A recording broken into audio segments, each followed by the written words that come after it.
I'd like to tell you about the strangest secret in the world. Not long ago, Albert Schweitzer, the great doctor Nobel Prize winner, was being interviewed in London, and a reporter asked him, "Doctor, what's wrong with men today?"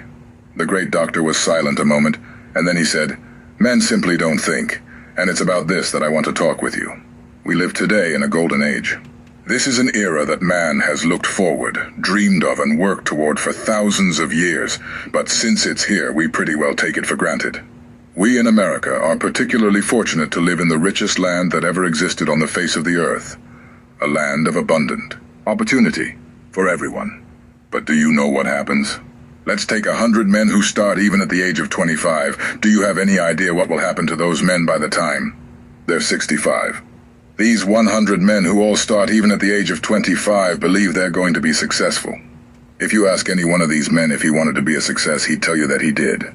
And you'd notice that he was eager toward life, that there was a certain sparkle to his eye and erectness to his carriage, and life seemed like a pretty interesting adventure to him.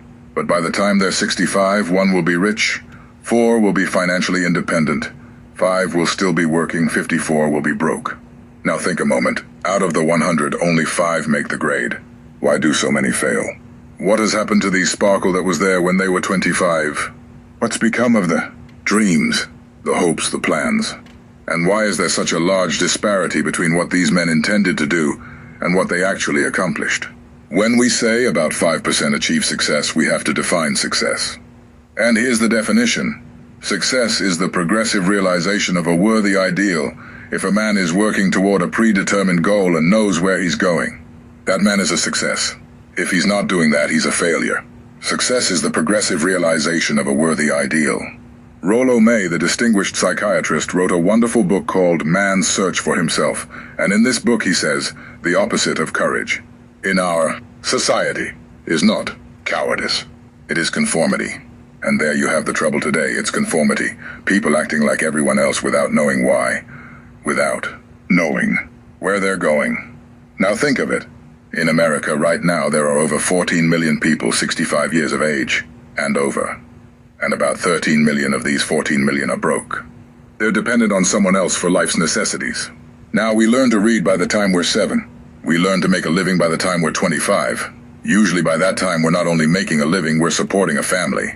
And yet by the time we're 65, we haven't learned how to become financially independent in the richest land that has ever been known. Why? We conform. And the trouble is that we're acting like the wrong percentage group, the 95% who don't succeed. Now why do these people conform? Well, they don't know really. These people believe that their lives are shaped by circumstances, by things that happen to them, by exterior forces. They're outer-directed people. A survey was made one time that covered a lot of men, working men. And these men were asked this question: why do you work? Why do you get up in the morning? 19 out of 20 had no idea. If you ask them, they'll say everyone goes to work in the morning, and that's the reason they do it, because everyone else is doing it. Now let's get back to our definition of success. Who succeeds? The only man who succeeds is the man who is progressively realizing a worthy ideal. He's the man who says, I'm going to become this, and then begins to work toward that goal. I'll tell you who the successful people are. A success is the school teacher who's teaching school, because that's what she wanted to do. The success is the woman who's a wife and mother because she wanted to become a wife and mother, and is doing a good job of it.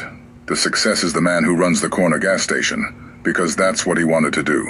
The success is the successful salesman who wants to become a top-notch salesman and grow and build with his organization. A success is anyone who is doing deliberately a predetermined job because that's what he decided to do deliberately. But only 1 out of 20 does that. That's why today there isn't really any competition unless we make it for ourselves. Instead of competing, all we have to do is create.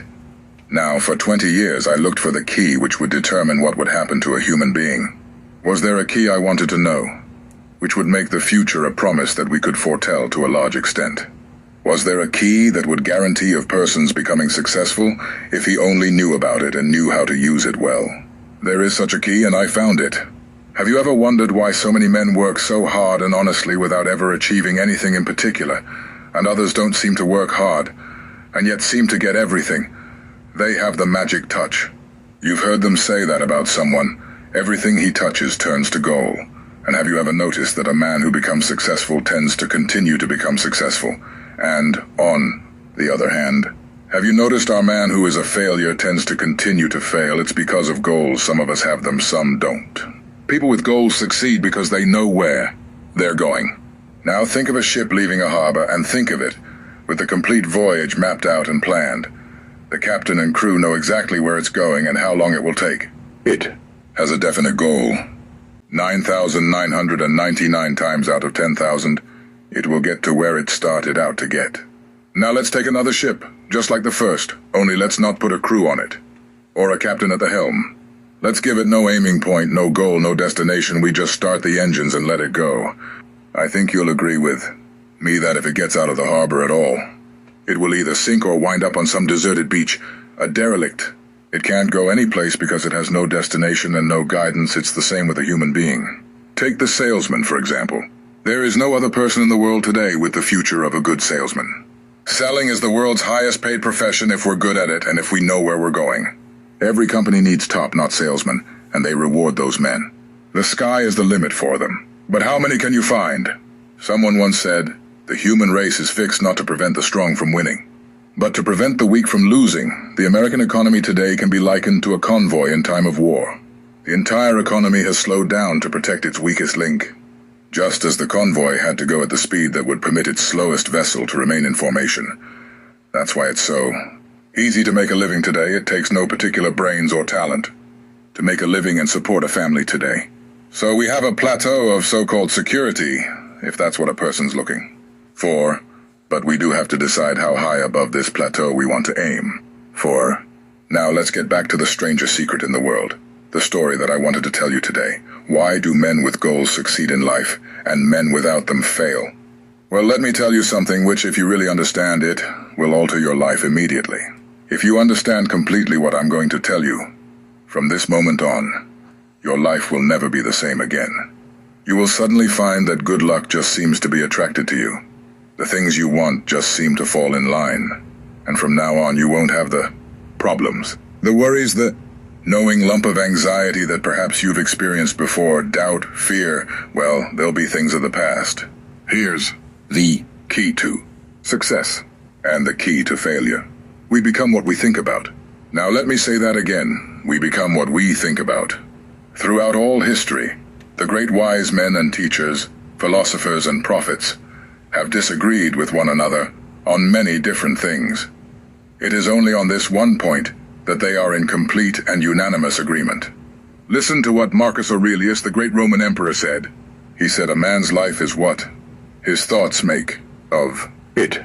The Israeli said, everything comes if a man will only wait. I have brought myself by long meditation to the conviction that a human being with a settled purpose must accomplish it, and that nothing can resist a will that will stake even existence for its fulfillment. Ralph Waldo Emerson said this, a man is what he thinks about all day long. William James said, the greatest discovery of my generation is that human beings can alter their lives by altering their attitudes of mind. And he also said, we need only in cold blood act as if the thing in question were real, and it will become infallibly real by growing into such a connection with our life that it will become real. It will become so knit with habit and emotion that our interest in it will be those which characterize belief. He also said this, if you only care enough for a result, you will almost certainly attain it. If you wish to be rich, you will be rich. If you wish to be learned, you will be learned. If you wish to be good, you will be good only. You must then really wish these things, and wish them exclusively, and not wish at the same time 100 other incompatible things.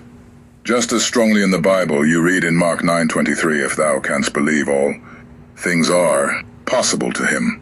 Let believe it. Dr. Norman Vincent Peale said this is one of the greatest laws in the universe. Fervently do. I wish I had discovered it as a very young man. It dawned upon me much later in life, and I found it to be one of the greatest, if not my greatest, discovery outside of my relationship to God. And the great law, briefly and simply stated, is that if you think in negative terms, you will get negative results. If you think in positive terms, you will achieve positive results. That is the simple fact which is at the basis of an astonishing law of prosperity and success. In 3 words, believe and succeed. William Shakespeare put it this way, our doubts are traitors and make us lose the good we oft might win. By fearing to attempt, George Bernard Shaw said people are always blaming their circumstances for what they are. I don't believe in circumstances. The people who get on in this world are the people who get up and look for the circumstances they want, and if they can't find them, make them. Well, it's pretty apparent, isn't it? And every person who discovered this for a while believed that he was the first one to work it out. We become what we think about.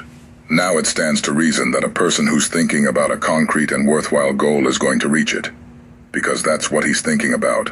And we become what we think about. Conversely, the man who has no goal, who doesn't know where he is going, and whose thoughts must therefore be thoughts of confusion and anxiety and fear and worry, becomes what he thinks about.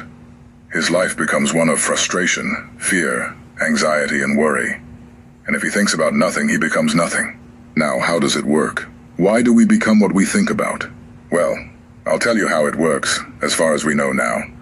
To do this, I want to tell you about a situation that parallels the human mind. Suppose a farmer has some land and it's good for the land. Now the land gives the farmer a choice. He may plant in that land. Whatever he chooses, the land doesn't care. It's up to the farmer to make the decision. I remember we're comparing the human mind with the land because the mind, like the land, doesn't care what you plant in it. It will return what you plant. But it doesn't care what you plant. Now let's say that the farmer has 2 seeds in his hand. One is a seed of corn, the other is nightshade. A, deadly. Poison! He digs 2 little holes in the earth and he plants both seeds, one corn, the other nightshade. He covers up the holes, waters, and takes care of the land. And what will happen? Invariably, the land will return what is planted, as it's written in the Bible, as you sow, so shall you reap, remember. The land doesn't care. It will return poison and justice.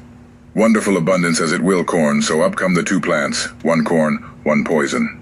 Now the human mind is far more fertile, far more incredible and mysterious than the land, but it works the same way. It doesn't care what we plant, success, failure, a concrete, worthwhile goal, or confusion, misunderstanding, fear, anxiety, and so on. But what we plant, it will return to us. You see, the human mind is the last great unexplored continent on the earth. It contains riches beyond our wildest dreams. It will return anything. We want to plant. Now you might say, well, if that's true, why don't people use their minds more? Well, I think they figured out an answer to that too. Our mind comes as standard equipment at birth. It's free, and things that are given to us for nothing. We place little value on things that we pay money for we value. The paradox is that exactly the reverse is true. Everything that's really worthwhile in life came to us. Free, our mind, our soul, our body, our hopes, our dreams, our ambitions, our intelligence. Our love of family and children and friends, all these priceless possessions are free, but the things that cost us money are actually very cheap and can be replaced at any time. A good man can be completely wiped out and make another fortune. He can do that several times. Even if our home burns down, we can rebuild it, but the things we got for nothing we can never replace.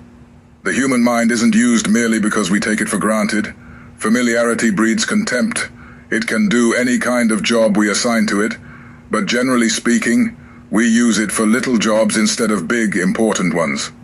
Universities have proved that most of us are operating on about 10% of our abilities. Decide now, what is it you want? Plan your goal in your mind. It's the most important decision you ever make in your entire life.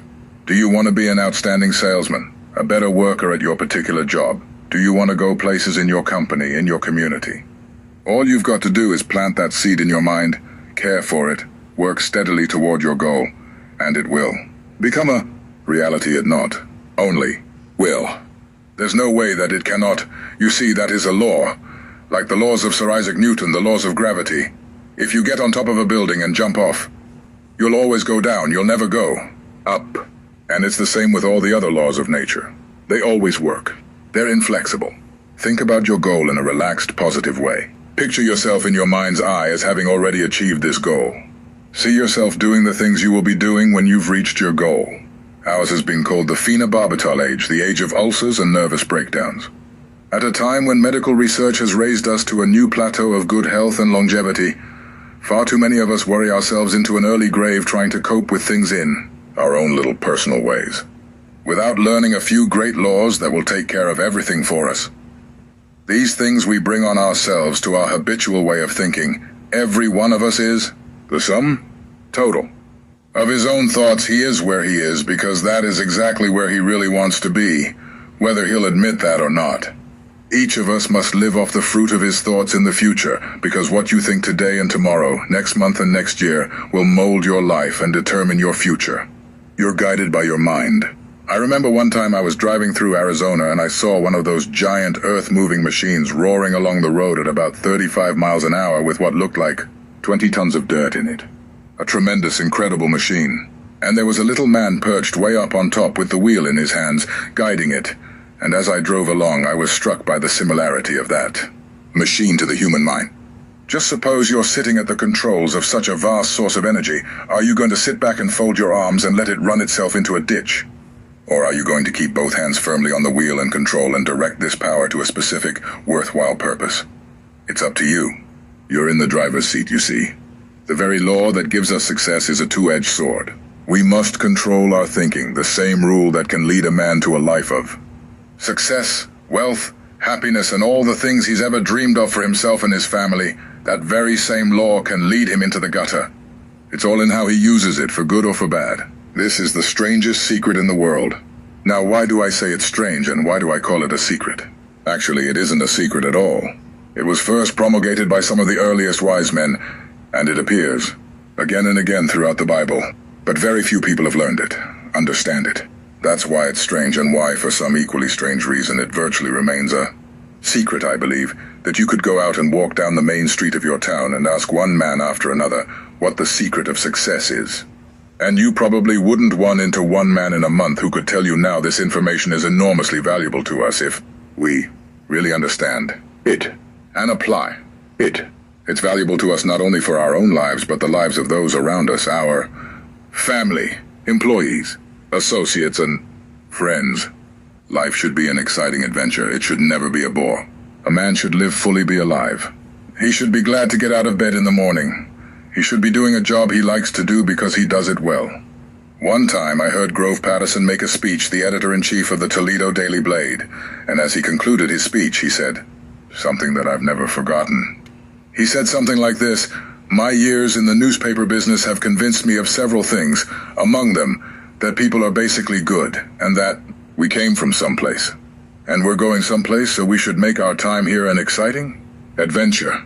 The architect of the universe didn't build a stairway leading nowhere. And the greatest teacher of all, the carpenter from the plains of Galilee, gave us the secret time and time again. As you believe, so shall it be done unto you." And I am